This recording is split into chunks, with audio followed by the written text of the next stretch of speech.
Hello, everyone, and welcome back to another episode of the Event Industry News Podcast, the show where we unpack trends, tech, and trailblazers shaping the future of events.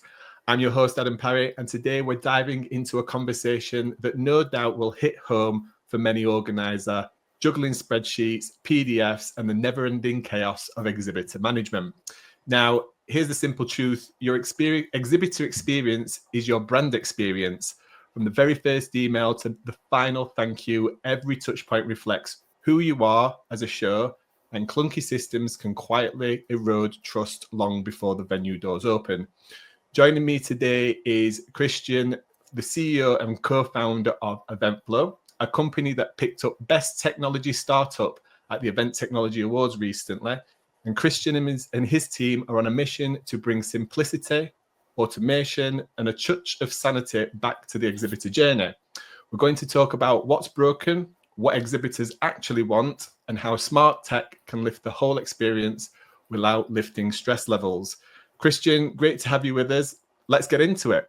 I think, first of all, because not everybody necessarily is going to be aware or had the experience of being an exhibitor, what do you mean when you say exhibitor experience is a brand experience? Because I'm not going to lie, I nixed that from your website. That's the way that you put it.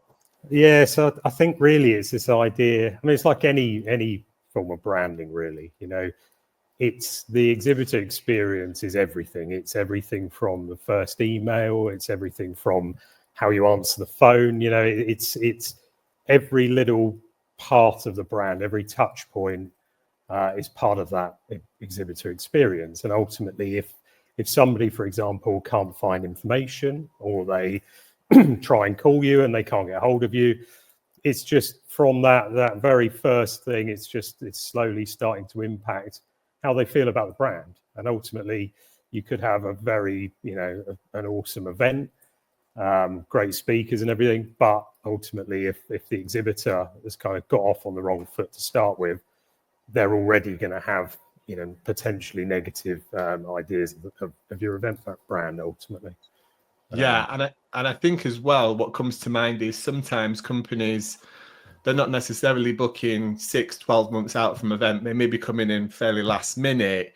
There's a lot of stuff to do, isn't it? And bombarding people with things that don't work or links that don't work and PDFs and all of this paperwork can feel kind of really overwhelming and actually add a lot of stress to the experience for an exhibitor as well, right? Especially, we've been there firsthand, especially as smaller exhibitors where we haven't got the teams necessarily to manage, the event. You're kind of coming in late in the day, bombarded with tasks and forms and all sorts of stuff. If you're logging into, say, a Google Drive and you're being told to look for some form, and you just, if you've done it before, you've got a good idea of how it works. If you haven't, it's an absolute nightmare.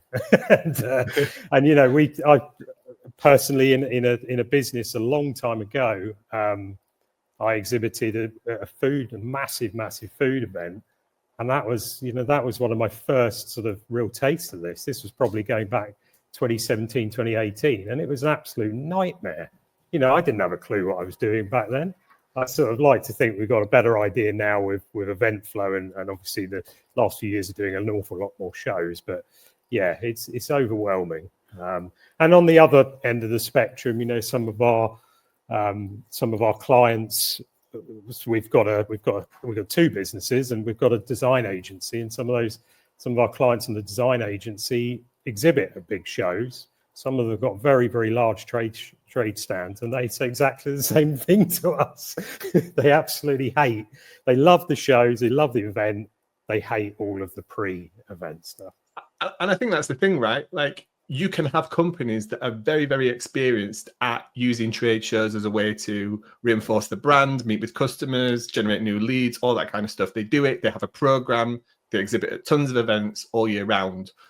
But the experience of them onboarding as an experience, and their experience can be very, very drastically different, can't they? Yeah. So why do you think then that exhibitor journey is so often overlooked when it comes to event organisers? Why do they kind of just bury people in PDFs and documents and expect everybody to understand exactly how to do it? I guess I think it's a legacy problem. I think, I don't think anybody goes out of their way to set up systems that are inefficient or, all over the place. I think people, come into an organization, there are usually systems that have been used previously. And I think one thing we've definitely found with trade shows and the events industry as a whole, we work with festivals and all sorts of things. They tend to stick with what they know. So they use legacy tools, legacy processes, and if it kind of works, they don't really change it. I think it's quite a big thing to put your hand up and say, this isn't as good as it should be. Let's, look at this and let's change this. And we come up against this quite a lot with Eventflow, talking to event organisers all over the place. The challenge is always, and probably the hardest part of it, talking to somebody is actually saying to them, there is a better way. Obviously there are systems out there, but actually there's an awful lot of people that are still using PDFs, spreadsheets, and systems that have been around for years. And so kind of trying to say to them, actually, let's look at this and let's come up with a better way of managing this so that it's a better experience for everyone, organizer and exhibitor ultimately. Yeah, I feel like some organisers should go through their own systems and their own onboarding blindly, not having maybe other people in other teams rather than operations teams to go through those processes to find those black holes. Because you mentioned the path of least resistance kind of thing, just using legacy systems and things that are in that are there already, rather than incorporating a new workflow that's a better customer experience. And that often actually creates the most amount of resistance for the actual customer, doesn't it? Yeah. And because it's not a commercial positive, maybe kind of impact on the business, it's often, well, this also almost is seen as free. So therefore, why would we invest in a system? Which I'm sure we're going to come on to a little bit later about why it's positive, why it's a positive investment, and they can actually have a positive impact on your commercials a little bit later on. Do you think organisers though just underestimate the value of that onboarding flow and the way that those exhibitors first interact with the event through those systems? Yeah, I think so. I mean, it's a challenge because, like I said, I don't think any organizer, they're not deliberately neglecting it. But I think it's, everybody's stressed. There's a lot going on. A lot of our clients will be teams of 1 to 2 people trying to manage hundreds of exhibitors. Some of them are 600 plus, and they're using a couple of people. I think ultimately it's almost they're kind of neglected in a way, because after the event, the organisers on to other things. They're trying to sort of plan the next event. They're trying to rebook people. I think that's the point, unfortunately, where they need to go, actually, this didn't work last time. We need to put something in place. What happens is it then gets too late in the day. They can't then change. And so we end up using the same systems that we've used before. And I think, it's, as I said, nobody's doing it deliberately, but it is neglected. And there's a real cost of that, because, there's hundreds of exhibitors that are receiving, sometimes a pretty substandard sort of experience that then affects, we'll get onto this, but effectively affects everything, their perception of the event, the brand, and then ultimately, do I want to go and exhibit at that trade show again next year? It's all part of it, really. Yeah, it strikes me as if we take it to, an analogy would be if we thought about online shopping and we bought something from a well-known brand like Nike or something like that. Maybe even once we placed that order, they were like, well, can you just fill this form out in this Google Drive, and then we'll, just so we got your address, and then we'll dispatch it. And then and you would just be like, this is terrible. This just wouldn't fly in the modern world, would it? But that kind of system, that experience still exists in the events world to quite a large degree. I'd love to talk to you a little bit more about this legacy problem. And we've already mentioned things like spreadsheets, PDFs, shared drives, the default way for so many organizers to distribute this information and collect this information. And before we even go on to the countless hours of lost time, of staff time, sifting through those documents and making sure they're accurate, what are some of the challenges that these kind of ways and systems create for exhibitors specifically? Because I can remember one story from one exhibitor, not my show, luckily, another show. They'd spent 2 hours filling out one specific document and then was told that's the wrong document. And they had to start all over again. Well, I think that's the thing. I mean, for the exhibitor, it's lost forms ultimately. I think it's the frustration of getting lost in these systems as well. Not knowing where to find things. Referencing the wrong documents. I mean, we did it. We sort of fell victim to this in a couple of the first shows that we exhibited at, where we were there with a startup tiny little booth, and we were off, looking at forms and documents that completely weren't relevant to us because the systems had no way of tailoring the experience. So, I think it really is everything from forms that aren't filled out correctly, not necessarily understanding things like insurance requirements. That's a big one we get with our clients, especially of shows that happen internationally or with an international exhibitors, where they're not quite sure what they need to do, what sort of insurances they need. So they end up purchasing the wrong insurances or not having anything. And, there's loads of different cases, there's different sort of scenarios and things happening. But I think ultimately it's generally that it all kind of builds this confusion and this exhibitors don't submit, they don't action tasks or fill out forms or anything because they don't understand what to do. So they bury their heads in the sand, and then that creates an operational problem because as the organizer, you're then chasing loads of people up because they haven't done it. So, there's loads of factors. But I mean, I think ultimately it's everything from, as you said, people filling out the wrong information, through to just referencing the wrong stuff, not knowing when to do things. Yeah, I think you're right. When there's no clear path to completion, maybe even no idea how long those things are going to take, or if you're doing the right thing, it creates two scenarios, like you've just mentioned, doesn't it? Either a deer in headlights scenario where it's just like, well, I can't get any further, and I kind of don't want to do this. I'm kind of going to put it to the bottom of the pile and come back to it when I've got better headspace. Which often then has like you say, the impact of so many organisers right at the death being inundated with all of this paperwork, which puts pressure on the operations team to check that through and get any changes or other alterations back to the exhibitors. Because even with the best system in the world, there still might be errors, there still might be mistakes. We have to acknowledge that. But then also the other scenario is it just creates this mammoth workload of chasing up, like you said, from the organizer side to try and get that pull through. And those two things probably work in tandem, really. There's probably both scenarios happening exactly at the same time.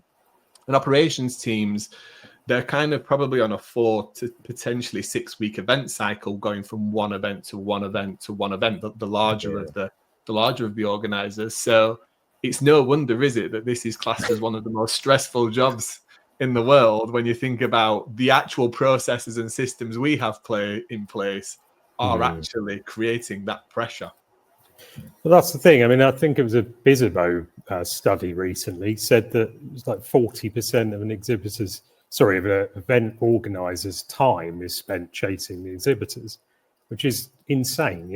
If you've got a team, even a few people, that is hundreds of hours potentially with maybe not if you've got the 6 week cycle, but some of these shows, some of our clients that have got, maybe one big show, they'll be putting their exhibitor manual out, pushing it out to exhibitors 6 months before. And you just think that's an incredible amount of time. And you can see exactly, as you said, you can see exactly why, because they go together. Any confusion. I think one thing that's really worth remembering as well is that we're in events. Effectively, we're more of an event tech company. We don't organise events, but a lot of exhibitors, there may be seasoned trade show people that go from show to show. But I know from, as I said earlier, the agency business, a lot of our clients that exhibit will do 1 or 2 shows a year. and they don't know what they're doing. And I think that's the other assumption, is that these guys, especially with the bigger trade show stands, know what they're doing and what is expected of them. You know, when we started exhibiting to start off with these little small startup pop-ups, again, we're just so naive to it and so green to it. We had no idea what we needed, what insurances we needed, and all the rest of it. And suddenly you're getting told, oh, you've got to upload your insurance. It's like, well, what, you know, what insurance? Do we need separate insurance? And, you know, that's a very small personal kind of sort of recollection of it. But you scale that up, it's just, you know, you're dealing with marketing departments that just don't really understand how trade shows work.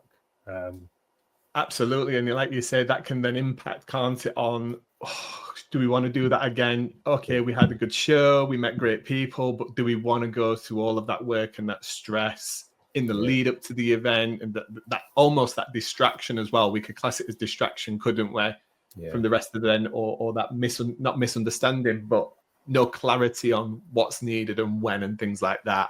And I'm not going to say AI is going to sort all this out for us. I think systems like Eventflow are way in advance, the first, second, probably third, fourth, fifth steps in all of that. But we're way off that at the moment, and we are where we are. And I would like to see the depth of the PDF and the spreadsheet when it comes to events. I think we're so far beyond that.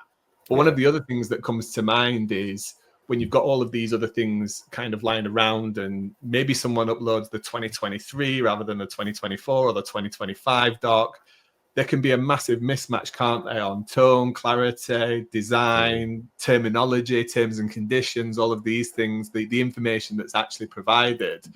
I'm assuming with a system like Eventflow, that's all taken care of as well, isn't it, from the outset? Yeah, I mean, ultimately, we still, you know, some of our clients do still want to upload PDF forms and Word forms and everything. What we try to do with Eventflow, so we've got a drag and drop form builder, and we try to work with our clients to digitize their forms and their process as much as possible. Because if it's on an online system, an online portal like Eventflow or any other, you know, digital system, the beauty of it is it's a lot more visible. You know, it isn't that somebody's accidentally uploaded a 2023 version of a document or something.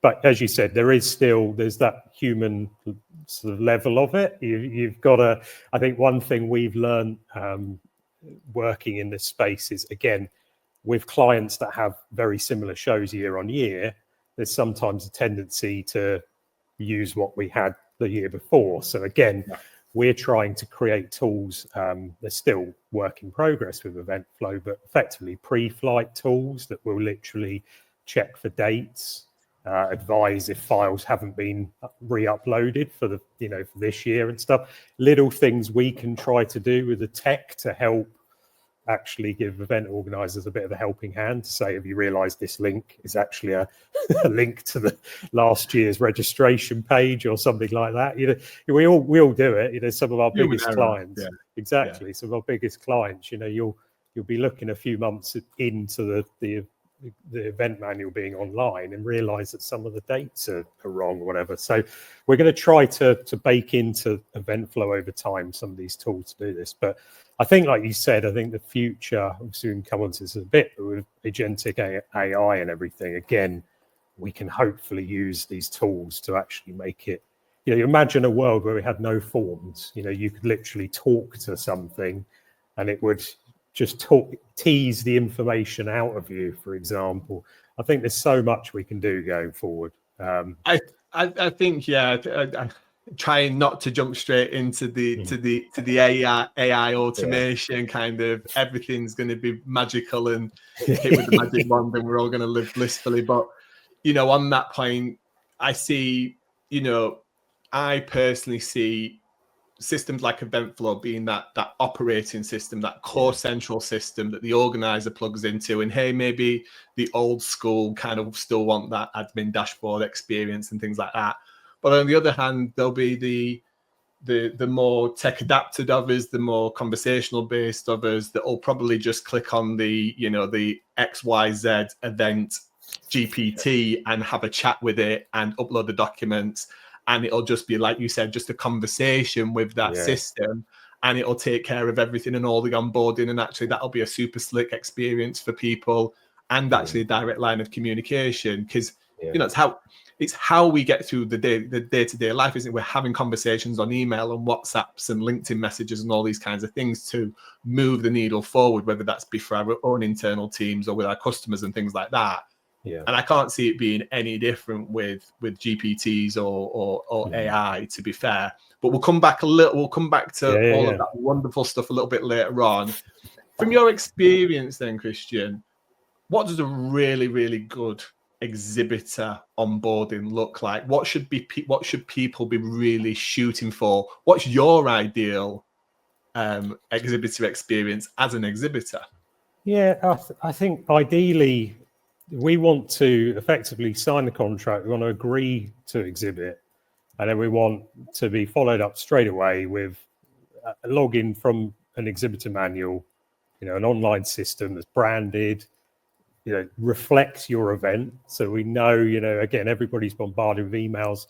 The very first email, we want it to really look like your event. Click into it, and then ultimately have something that, again, fully reflects the event. It's not, from our point of view, it's not about our system. We want something as an exhibitor that we instantly recognize as your show, and the show we just ultimately signed up to. Then ultimately, really clear tasks that are focused to our package. So, again, if we're a startup, we just get 3 or 4 tasks. That's it. Log in, bosh, get it done. If we're a bigger, if we're a sponsor or a bigger exhibitor, just have it so it's completely tailored to us, both content as well. We don't want to be seeing, I don't want to be reading loads of content that's completely not relevant to me. Again, it's always, even with slightly larger stands, you're suddenly thinking, oh, well, do we need to read all of the information about build and breakdown or anything? Do we need to, if it's provided, are we expected to know anything? Are we going to miss something? Ideally, just have it so everything's tailored to what you've effectively agreed to. And then forms, online forms that are easy, clear. Again, you can go through, you can save and continue, come back later when you've got the information. I think, there's some great tools out there, but I think we've also got this situation at the moment where there's loads of great tools and they're all over the place. And I think something we hear a lot is that we've got clients that are using Eventflow and then integrating with Jotform or other systems. And their exhibitors even now are still saying, yeah, but we're expected to log in over here and do this and have a, not just a login, but suddenly jump from, say, a system like Eventflow to Google Forms. And it's suddenly the brand is completely out the window and you're on something, I think that's the challenge. We're dealing with people as well sometimes that aren't particularly tech savvy. We're also dealing with international exhibitors that may not, English may not be their first language. So as clear and as clear as possible, we can make it and we can streamline the process the better. That's what we're all about. We're just like, it's called Eventflow. It's all about streamlining it, trying to, build a system that shows people just the bare information they need, really, and nothing more. Yeah, I think for me, once an exhibitor is in the exhibitor portal, let's call it, that should be their dashboard. That should be their avenue to, like you say, not only submit everything that they need for the event, it should be where they can find out information on kind of loading times, access times, maybe other things, networking opportunities, other important information, where to submit some PR to the team to maybe get some coverage in the lead up to the event. All of that information that is probably to some degree scattered a little bit in the lead up to the event, because organisers like to send everybody emails, including ourselves. I must admit, we fall into that trap ourselves, lots and lots of emails. Not everybody's got time at that moment in time to read that email, or they're not going to save it in the right place. All of that information for me should be centralized in that one place. So if there is a question for the team, oh, what about this? Or is there anything for the sales team? Is there anything for the marketing team? You can just go in there and it's that central resource library, isn't it, of everything about the event from an exhibitor perspective.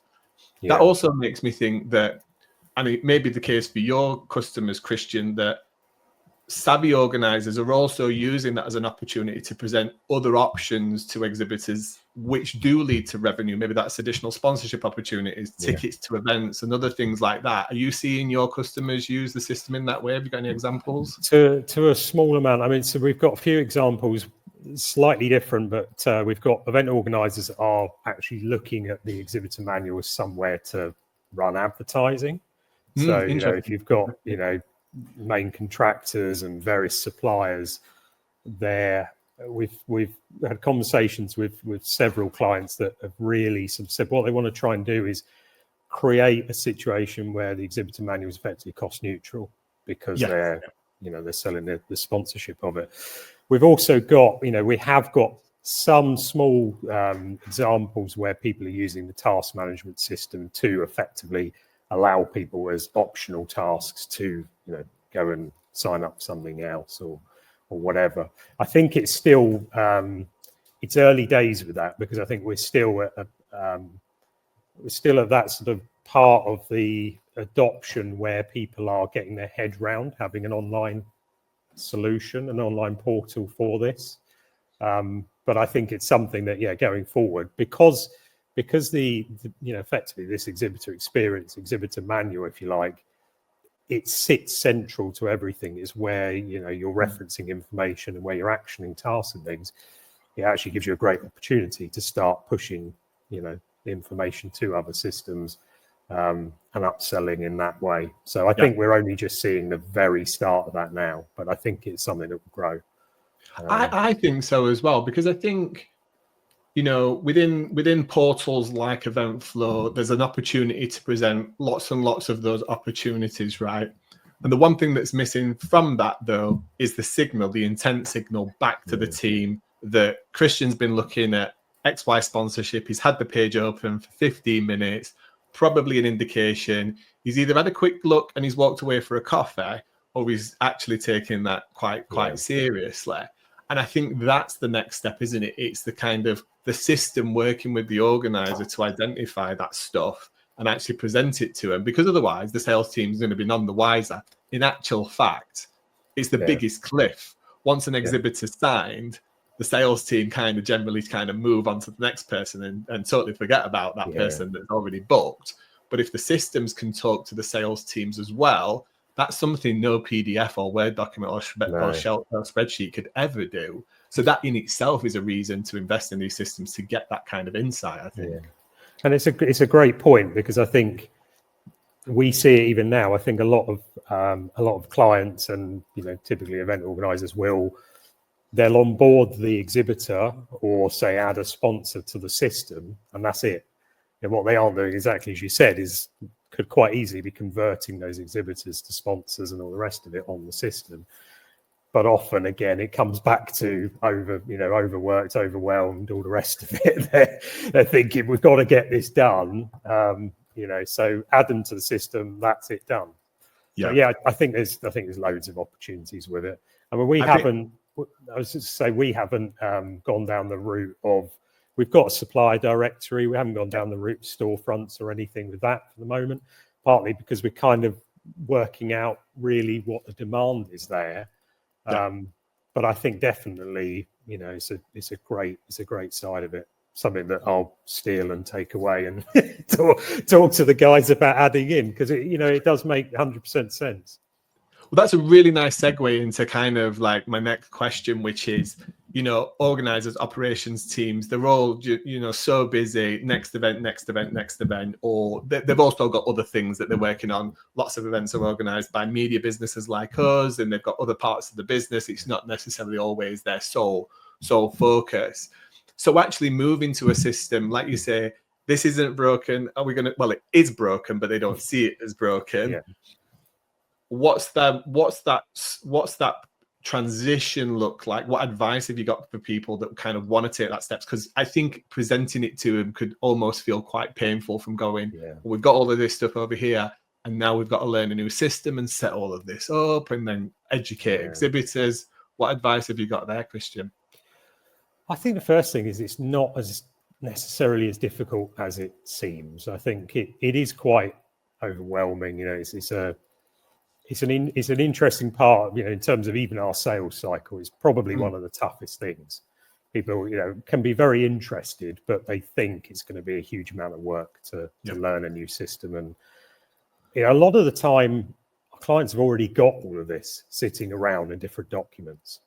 We've built the tools to make it very easy to add, and it's effectively fully self-service, the tool. But we're there as well, and I think most similar competitors of ours will do the same. Help people get set up, because ultimately for us, once somebody's using the system, they'll use it ideally year after year. So it's in our interest. But I don't think it's not as big of a task as it seems. I think there are event tech companies that will help and ultimately try and make it as painless as possible. In terms of learning the systems, again, I think if you've got, albeit legacy systems that you may know how they work, but if you've got documents spread all over the place, spending a day learning a new portal system, SaaS system, is probably not going to be a huge undertaking, and actually it's going to be a great investment of time, because it will pay dividends later on. Ultimately, as we touched on earlier, it's kind of about trying to put yourself into the exhibitor's shoes quite a lot as well, and really sort of think, well, actually, let's take the time, let's do this. Ideally 6 weeks, 2 months, whatever, after the event. If, for example, if they're organizing like annual shows, obviously, albeit that's a lot harder if it's a big multi-show organizer. But ultimately, still just investing the time in this, and it may only be a day, if that, to learn the system. We always say probably 2 weeks to kind of get it up and running fully with all of the content in. But a lot of that time will be working with ourselves just to get it working. Ultimately, we want it to work properly. We want to digitize as many forms as possible with you, because it just keeps everything on the system. It creates this one brand experience, start to finish. You can obviously, with any tools like ours, use other systems, other form builders and things like we touched on, but ultimately we'll work with you to make that easy. So really the advice is, I don't think it's as difficult as people see. And I know it's easy to say that from a company offering it, but yeah. I think you're right. These things often feel daunting, and a massive change of the way things have worked and a flow of a business and things like that. And I guess this brings me on to my next question. It's all around that convincing of the leadership or even other people in the operations team to do that bit of change management. Do you have any great case studies or stories or even stats on kind of time saved? I know you mentioned earlier that there's some savvy organisers out there looking at ways to make Eventflow cost neutral for them. But my brain automatically goes to, it probably is already cost neutral just in the sheer amount of pain and time that it's probably saving them internally, even though they might not see that on a balance sheet.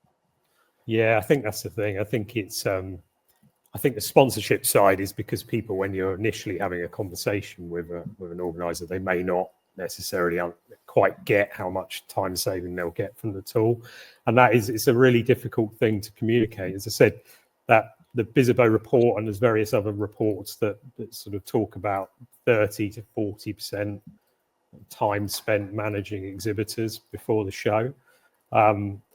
Ultimately everybody's slightly different and they've got different processes. But I think, in terms of case studies, I think there's a real standout one, which is the BIBA conference, which is the British Insurance Brokers Association. It's a fantastic conference, been going on 50 years, I think, something around that. They've got around 200 to 300 exhibitors and then a number of sponsors. They were the perfect case study, if you like. They were using spreadsheets, PDFs, Word documents, lots of, in the PDF, it would say reference form 11B7, all of this sort of stuff. And they won't mind me using them as a case study, because we took them from that. We helped them get the system set up. We launched with them a couple of years ago now. and it's just, they love the system, they love Eventflow, but the other side of it is their exhibitors were so quick to start saying, this is a game changer. This is completely, we exhibit loads of events in major insurance companies that do tons and tons of events around the world. And they were saying, this is great, which then instantly reflects on the event and the event brand. And, it's there that because the exhibitor experience has been improved, the organisers saying, well, actually, this is great. What else can we do? And so, we've worked on various other things. We've got integrations we push all of form submissions to their websites now, so exhibitors don't need multiple logins to different systems. They're a perfect case study. They've saved a huge amount of time. Obviously, it's very difficult to quantify that exactly. But again, it's two people managing, as I said, 200-300 exhibitors. So they're a small team. They produce a very, very good show. And I think now the exhibitor experience before the show is starting, to get to the same level as the show ultimately. And that's the sort of feedback loop we've got with them.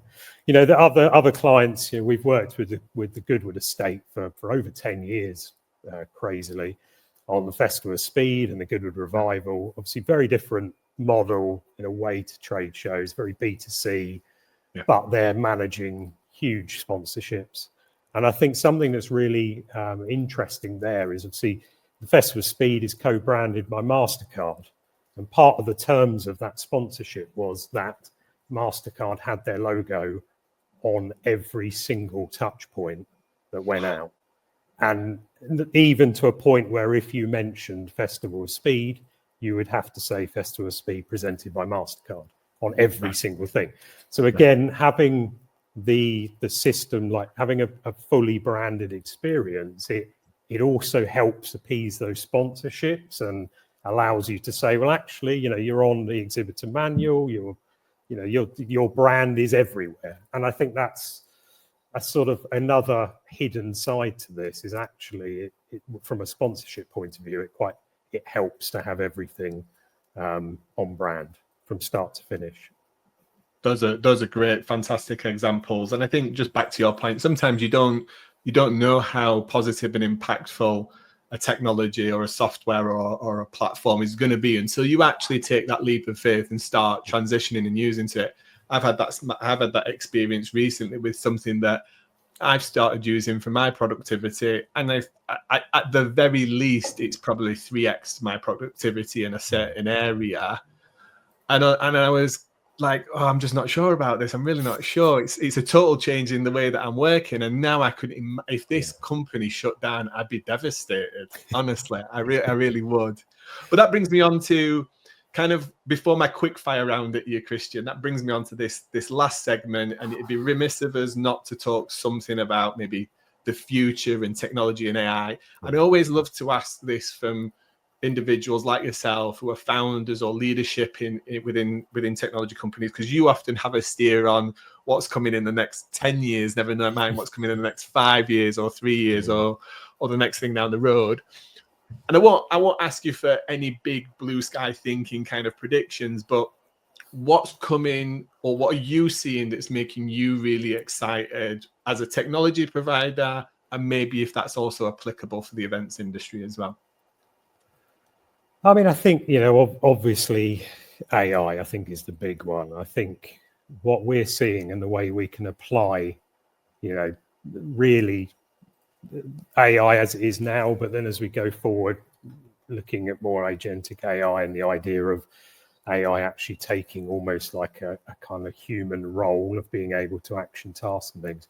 If you bring that back to Eventflow, we've got a really interesting sort of dilemma. We've created this platform, and you can present your exhibitor information, beautifully, fully branded, and all the rest of it.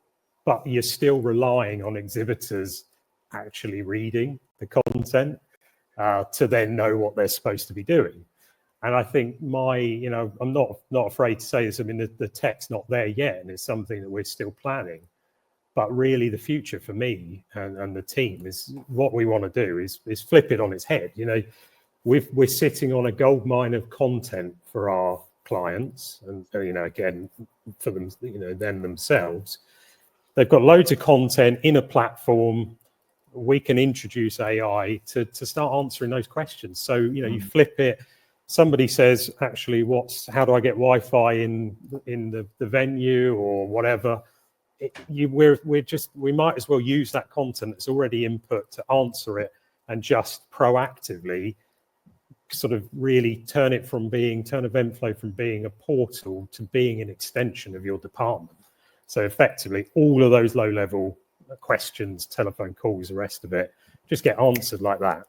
There's a lot of testing we've got to do, and I think this is the big thing with AI. Is sort of, the 80% accuracy is great for 99% of things, but when you're dealing with, for example, trade shows, you don't want it going rogue and telling people the wrong dates and God knows what. So that's where we're being quite hesitant to get into it. But I do think that's going to change things massively for us as a business and event tech provider, but also the industry. I think, like we touched on earlier, the more you can start teasing information out of exhibitors, and really turning it into a conversation. You imagine things like insurance, just saying, upload a copy of this, and you just drag it straight into a chatbot or something.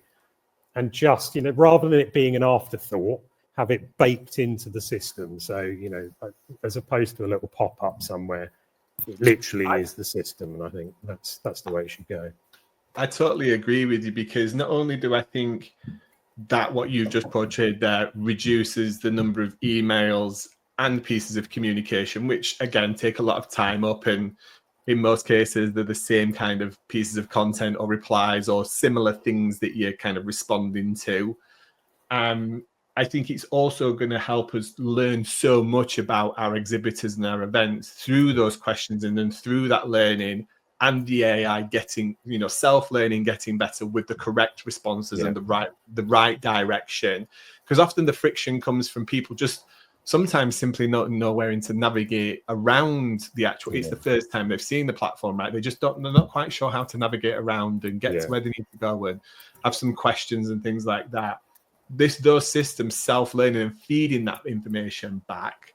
And then, as we've already mentioned, those opportunities where we can present things to exhibitors that they want to buy, they see value in, and they're willing to do that.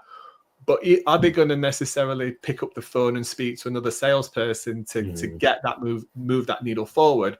Or would they rather just have that experience of that kind of online checkout experience? They've found the right thing, they're confident, they've had a conversation with the AI. This looks solid. Take my credit card, please. Thank you very much. And we'll see you at the event. And I think even going to the feedback piece, after the event, again, getting people back into those portals, give us your feedback in a conversational matter, because we send so many irrelevant questions to exhibitors that don't mean anything to them. And often it comes down to, they'll be like, what was the catering like? What did you think of the venue? What did you think of this? I think those are quickly going to be dead and gone, and it's going to be a conversation between our system and Christian, the exhibitor, that says, tell us about your experience, and then present maybe a couple of options. What did you think about this? And learn from that, and actually get really personalized feedback based on that company and that individual, rather than this be these generic smorgasbords of responses. And apparently that's your NPS score. I don't know. I think we could see a future like that as well. Yeah, I think so, and I think it needs to happen. We had we're exhibiting at a show just a couple of months ago, and again, it wasn't great. Sales team didn't even come over and see how we were. There was a lot of stuff that you just felt like they were. It's a bit of a cash cow show. And I think I then got a follow-up straight afterwards, asking if we would like to exhibit at the following year, to which I went back and said, well, we were at this one and nobody bothered to even talk to us. And the event organizer came back, and they were completely unaware that we were even at the show, despite being an exhibitor. And then they sent me a thing like literally great. Well, as you were at the show, can you fill out this generic feedback form? which obviously by that point, the brand was, in my view, was ruined anyway. I thought we'd spent thousands of pounds with these guys and they don't even know we were at the show. And then, then to be given a really generic crap, questionnaire, what you want is something, even if it is AI, you always want like a bit of a conversation. And then as soon as it detects that actually you're not particularly happy, it flags it, human in the loop, brings somebody in to say, well, actually, we'll get somebody to deal with this, talk to you directly. And I think with all these, sometimes just being felt to be heard, isn't it? Like exactly. you've had an issue, maybe there was nothing that could actually resolve it at that moment in time because it just was a series of events that led to that unfortunate experience or whatever it was. But actually being heard and maybe and also being offered some sort of resolution or explanation and things like that can bring that experience right back up, can't it? Because people feel like, okay, I've been understood. This is why it happened. Not just like tumbleweeds and things like that, right? And I think that's the thing, because ultimately, as in our case, a small event tech exhibitor, I ideally 5 years time, 10 years time, whatever, we could be a C event or someone, we could be a major player. And that's the challenge. We're already thinking with this show, well, we won't bother going back again. They didn't know we were there at this point. There been no effort to even talk to us, so we won't bother. And it's just, again, it comes right back to what we said at the beginning. It's that brand experience. Like, if it's not right before, it affects it. If it's not right after, it affects it. People remember the last thing about their kind of interaction with the brand, and if that's negative, then that's where it stays. So I think there's a lot can be done. I think the other thing with tech as well, I think with event tech, there is a challenge that everybody knows. There are so many systems, so many logins required for different systems. Integrations are never great. You're kind of here, there, all over the place. I think we do as an industry, we need to seriously go down proper API integration routes where it's not an afterthought, but it's very much, you use the best tools in their class for the specific thing. And you have a great registration tool, a great exhibitor manual, a great meetings sort of bookers system. I think that's the challenge. I think there's lots of all-in-ones and they're great and they all have a place, but there's a lot of the market that can't necessarily afford the all-in-ones, or it's massively overcomplicated for what they need. And I think, our plan is very much stick in our lane, but really work on deep integrations with people and other tools, Zapiers and all the rest of it to open up a world of integrations with other people. So it's refreshing to hear a founder like yourself say that, Christian, because Event Tech Live is I fondly refer to it as a bit of a Frankenstein of technologies, and that's a double-edged sword. We have lots of companies that exhibit with us that want to work with us. And part of our challenge is often trying to harmonize that experience, both from an exhibitor and attendee perspective, but also get those companies to work with each other. And actually, on a lot of occasions, there's actually quite a lot of resistance to that.